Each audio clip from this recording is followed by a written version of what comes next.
Hello guys, welcome back to MPI magical English में आप सब लोग का हार्दिक अभिनंदन है। जो लोग मेरी बात को सुन रहे हैं वे अपने वैसे विद्यार्थियों के पास पहुंचाइए जो 10 क्लास से गुजर रहे हैं, क्योंकि आज 10 क्लास के लिए बहुत ही ग्रैंड अपॉर्चुनिटी आई है। उनकी सिलेबस जो रुकी हुई है उन्हें मैं एक्सिट करने जा रहा हूँ। तो आइए, कैसे कौन कौन चैप्टर पढ़े थे, तो वह पहला चैप्टर और दूसरा और पहला फर्स्ट दोनों पढ़े थे, यानी प्रोज और पोएम का दोनों पहला चैप्टर पढ़े थे। दूसरा चैप्टर आज का चालू करने वाला हूँ। इसलिए और जो भी बच्चे 10 के हैं या नहीं भी हैं, वह 10 क्लास वाले विद्यार्थी को जरूर बताइए। ऐसे मौके बार बार नहीं मिलने वाले, ऐसा बताने वाला हूँ कि आप दंग रह जाओगे। तो ये अपॉर्चुनिटी आप जरूर उठाइए। तो चलिए हम लोग आज चलते हैं चैप्टर नंबर 2, जिसका नाम है me and the ecology bit. Me and the ecology bit, come on, me and the ecology bit, निकल जाओ। जिनके पास बुक नहीं है वह अभी तुरंत स्क्रीन बोर्ड पर आने वाला है, चुटकी बजाते ही आएगा, आ गया। चलिए, जॉन लेग्ज्यू के द्वारा लिखा गया है चैप्टर जॉन लेग्ज्यू। पहले मी एंड द क्लॉजिबिट है क्या?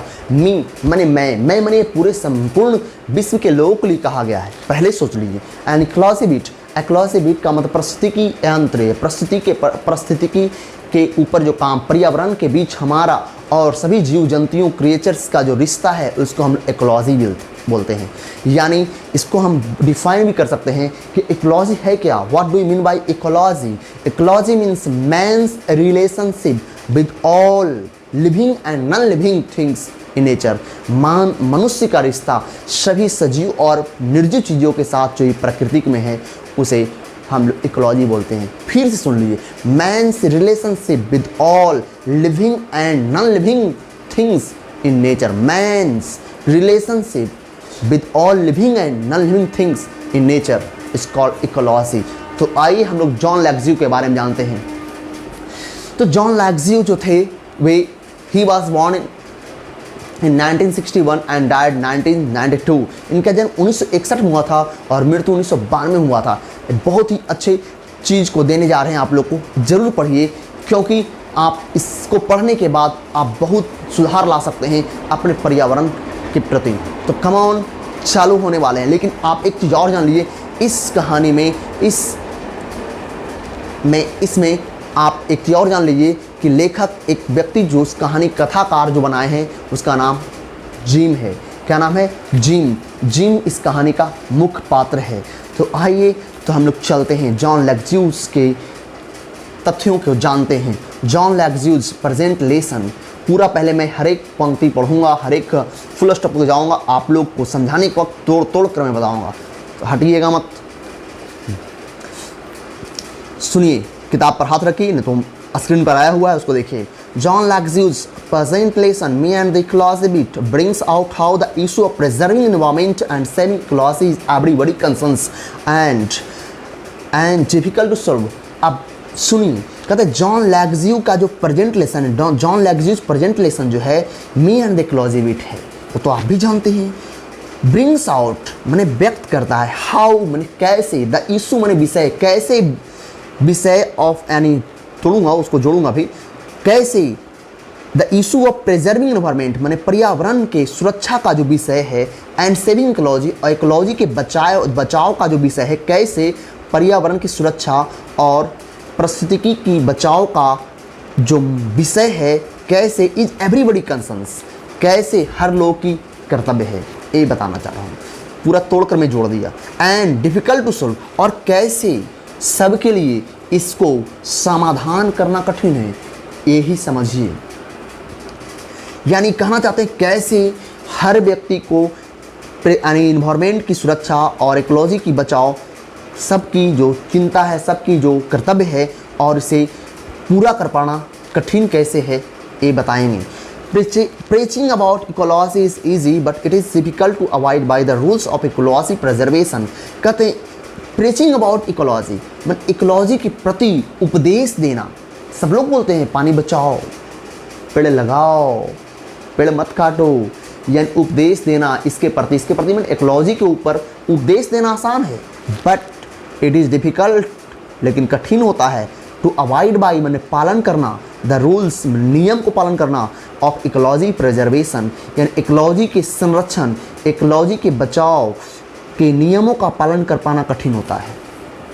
समझ गए होंगे। यानी कहना चाहते हैं कि उपदेश देना, इकोलॉजी के ऊपर उपदेश देना तो आसान है, लेकिन इसके बचाव के नियमों का पालन कर पाना कठिन होता है। चलिए तो हम लोग शुरुआत करने जा रहे हैं। हटिएगा मत, हट गए तो समझिए ज़िंदगी से आप छट गए, और हटते वही हैं जिन्हें एक काम में मन नहीं लगता है, जो एक काम अपने माइंड को कंसंट्रेट करके नहीं देख सकते, नहीं सीख सकते हैं, वह ज़िंदगी में उस कुत्ते के पूंछ के समान हैं जो अपनी शरीर पर बैठी मक्खी को नहीं हौंक सकते हैं। तो आइए, चाणक्य ने बोला था, मैं नहीं, इसको आप गलत मत समझिएगा। Sure it is hard to get people, शुरुआत में कर रहा हूँ, sure it is hard to get people to work for ecology. कहते श्योर, निश्चय है, तय है, यह बात निश्चित है। It is hard to get people to work, लोगों को काम करने के लिए, फॉर इकोलॉजी, इकोलॉजी के प्रति काम करने के लिए कहना कठिन होता है। इट इज़ हार्ड मैंने कठिन होता है, to get people to work, लोगों को काम करवाना, वो लोगों से काम करवाना। गेट वर्क का मतलब होता है करवाना, काम करवाना। खाली वर्क मैंने करना, गेट वर्क मैंने करवाना। यानी it is hard to get people to work for ecology, sure निश्चय है, तय है। It is hard to get people to work for ecology, माने यह कठिन होता है लोगों से इकोलॉजी के प्रति काम करवाना कठिन होता है। Everybody is in favour of it, हर लोग इसके पक्ष में रहते हैं, हर लोग पक्ष में, जिसको भी आप समझाओ ना, जिसको बताओ ना, सब लोग कहेंगे हाँ, पेड़ नहीं कटना चाहिए, पानी नहीं बर्बाद करनी चाहिए। सब लोग जानते हैं, सब लोग इसके फेवर में हैं, सब लोग इसके पक्ष में हैं, बट लेकिन nobody wants to do anything about it। लेकिन nobody wants मैंने कोई नहीं चाहता है to do anything, कुछ करना कोई नहीं चाहता है about it, इसके बारे में, इसके पक्ष में, इसके लिए कोई नहीं करना चाहता। इसके लिए मैंने किसके लिए, परिस्थिति के लिए, पर्यावरण के लिए, इन्वायरमेंट के लिए कोई कुछ नहीं करना चाहता है। हर लोग इसके पक्ष में, करना कुछ नहीं, कोई नहीं चाहते। At least I am doing something, कम से कम मैं तो कुछ कर रहा हूँ।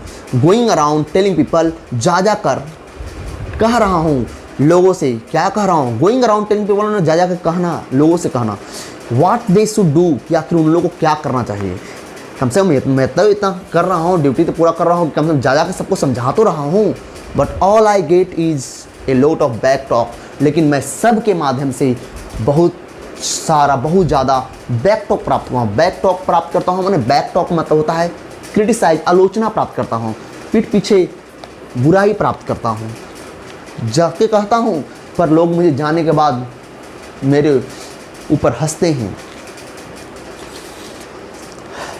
दूसरा पैराग्राफ में आ गया हूँ, नजरें गड़ा लीजिए, ये वक्त आ गया है कुछ सीखने का। नज़र हटाना आपके वक्त के लिए और आपके लिए ख़राब हो सकता है। लेखक, चलिए चलते हैं। I have this paper route, I have this paper route. लेखक जिस लड़का के बारे में, जिम नाम का लड़का की जो चर्चा कर रहे हैं नैरेटर के रूप में, यानी कथाकार के रूप में, कथा जो यहाँ वाचक कर रहा है, तो उसके बारे में चर्चा है कि I have this paper route. लेखक ही यहाँ नैरेटर के रूप में चुने हैं, जिम नाम का, लेकिन बोल तो लेखक ही रहे हैं। वे कहते I have this paper route, मैं इसी रास्ते में रोज़ पेपर बांटता हूँ। पहले यहाँ बहुत गौर करने वाली बात है, इसको, इस बात से सब लोग कंफ्यूज करते हैं। ये बहुत अच्छा पंक्ति है, I have this paper route. सब लोग इसको अलग अलग तरह से अनुवाद करते हैं, लेकिन आप समझिए, दिस पेपर रूट मतलब समझते हैं कि मैं नवीन नगर रोड में मैं पेपर बांटता हूँ, तो पेपर हो गया, रूट मैंने पेपर बांटने वाला, गली, रूट, समझ रहे हैं, रास्ता। तो कहने के बाद तो ये पूरा अर्थ समझिए, I have this paper route, मैं इसी गली में, इस गली में मैं पेपर बांटता हूँ। And my father had one, one का मतलब पेपर रूट, वन आया है नाउन के बदले, प्रोनाउन, नाउन के बदले में वन आता है। यहाँ वन मने एक नहीं है, वन मने कोई जब नाउन बार बार रिपीट होने से बचाना है तो उसके लिए वन का प्रयोग करते हैं। यानी कहते हैं कि माई फादर हैड वन, मेरे पिताजी भी इसी रूट में काम करते थे। When he was a kid, जब वो एक बच्चा थे, जब छोटा थे, तो मेरे बाबूजी भी इसी रूट में, यानी इसी रूट में पेपर बांटते थे। So he made me get one last year, इसलिए उसने मुझे पिछले साल यह काम दे दिया। Made me get, made me get का मतलब वह थोप दिया वो काम जो मैं करता हूँ। Between it and my homework, कहते हैं इस काम और मेरे घर के काम के बीच आई हार्डली हैव टाइम, मुझे मौका नहीं मिल पाता है। कौन सी करे ले भाई, फॉर प्लेइंग, खेलने में के लिए नहीं मौका मिल पाता है। प्लेइंग बॉल जैसे हो गया, फुटबॉल वगैरह, एंड स्टफ, और कुछ काम, स्टफ का मतलब कुछ भी, स्टक मानो वस्तु भी होता है, पदार्थ भी होता है, लेकिन यहाँ कुछ काम के लिए आया है। Some days I get in only a few innings, कभी कभी कुछ दिन तो मुझे एक आध इनिंग मुश्किल से मिल पाता है, कभी कभी मैं एक आध इनिंग ही खेल पाता हूँ, जाता तो जरूर हूँ लेकिन मैं उलझ जाता हूँ और छोड़ कर आना पड़ता है।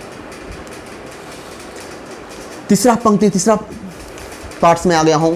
बट एनी हाउ, लेकिन किसी न किसी प्रकार से, एनी हाउ मैंने किसी न किसी प्रकार से, ऑन संडे को, सॉरी सैटरडे है, एनी हाउ किसी न किसी प्रकार से, ऑन सैटरडे को सैटरडेज कर दिया गया है, इसलिए यहाँ रेगुलर बताना है। सैटरडेज का मतलब, ऑन सैटरडेज का मतलब एस लगा दिया गया, मतलब रोज़ हर सैटरडे वाला, हर सैटरडे जो आता है।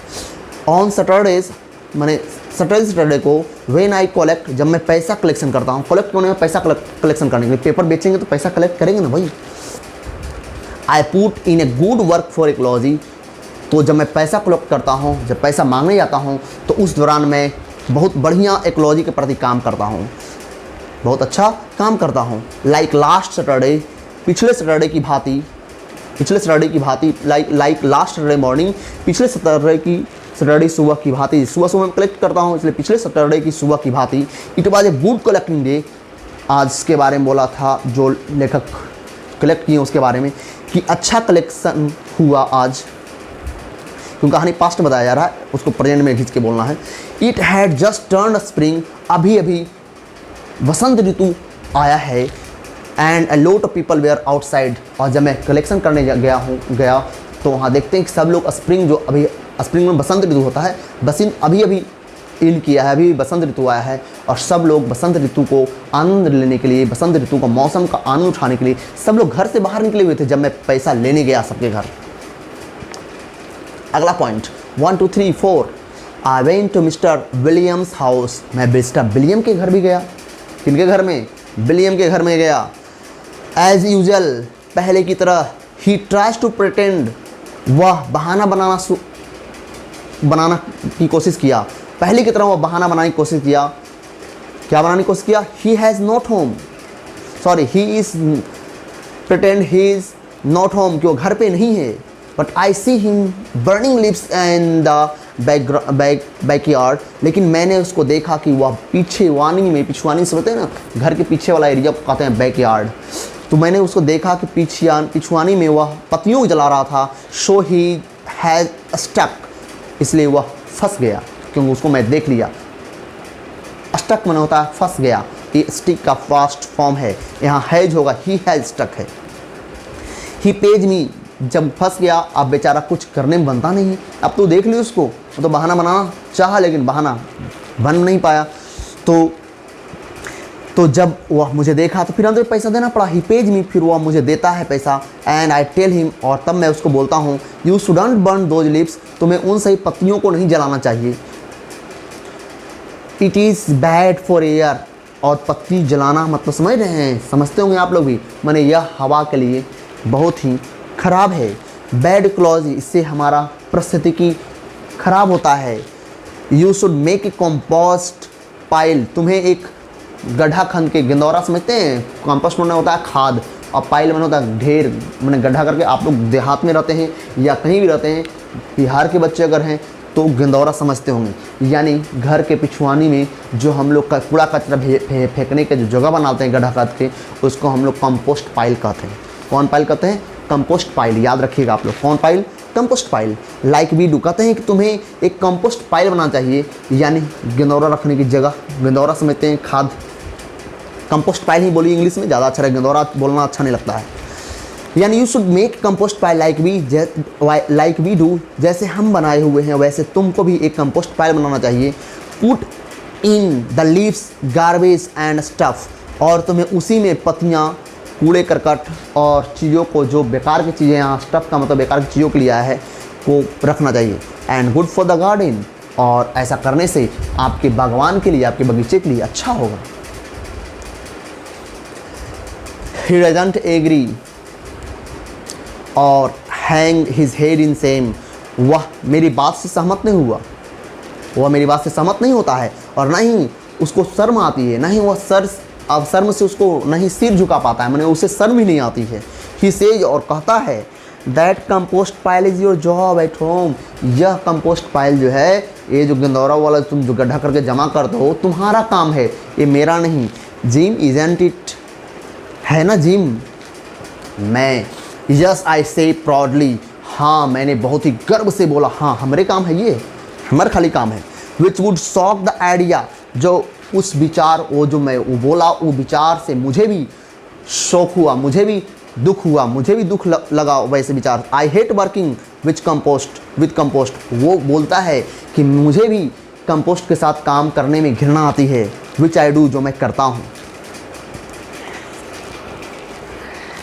Mister William says, Mister William कहता फिर है, well don't you take a little more trouble with it. कहता ठीक है, लेकिन क्या तुम थोड़ा सा और मुसीबत नहीं उठा सकते हो, कष्ट नहीं कर सकते हो। Put enough dirt on top of each layer, क्या उस गेंदौरा पर, उस कंपोस्ट पाइल जो बनाता उसके ऊपर थोड़ा सा और मिट्टी का लेयर या धूल का लेयर नहीं चढ़ा सकते हो। Then we wouldn't have this noise pollution, ताकि हम लोग को उस कंपोस्ट पाइल से नॉइज पोल्यूशन ना हो सके। नॉइज पोल्यूशन में दुर्गंध ना आ सके, ये कहना चाह रहे हैं। और लेखक नॉइज पोल्यूशन का मतलब नहीं समझ पाते हैं और बोलते हु, असंवेदना व्यक्त करते हुए बोलते हैं, आई से, मैंने उनसे कहा, मैं कहता हूँ उस विलियम से, यू मीन नॉइज पोल्यूशन, तुम्हारा मतलब ध्वनि प्रदूषण। मैंने नॉइज बोला, लेकिन लेखक जिसको नरेटर में आए हुए तो वो नोज की जगह पर नॉइज समझ गए। नो ही सेज, वो विलियम कहता है नहीं, I mean your compost smells up the whole street. नहीं, मेरा मतलब है कि तुम्हारा गिंदौरा जो है, तुम्हारा जो कंपोस्ट पाइल जो है, पूरे गली में दुर्गंध देता है, इसलिए कम से कम थोड़ा सा और कष्ट उठा लेना चाहिए, उस पर थोड़ा सा मिट्टी का परत चढ़ा देना चाहिए, थोड़ा सा और कष्ट उठाना चाहिए। मैं आज इतना ही पढ़ा सकता हूँ, 3 दिन में इसको ले जाएंगे बुआ, और आप लोग इसको 10 बार देखिए, डेफिनेटली आप समझ जाएंगे। और मुझे उम्मीद है कि आप, जब मैं पढ़ा रहा था, जब आप बुक पर अपना उंगली रखेंगे तो समझ जाएंगे। Okay, that's all.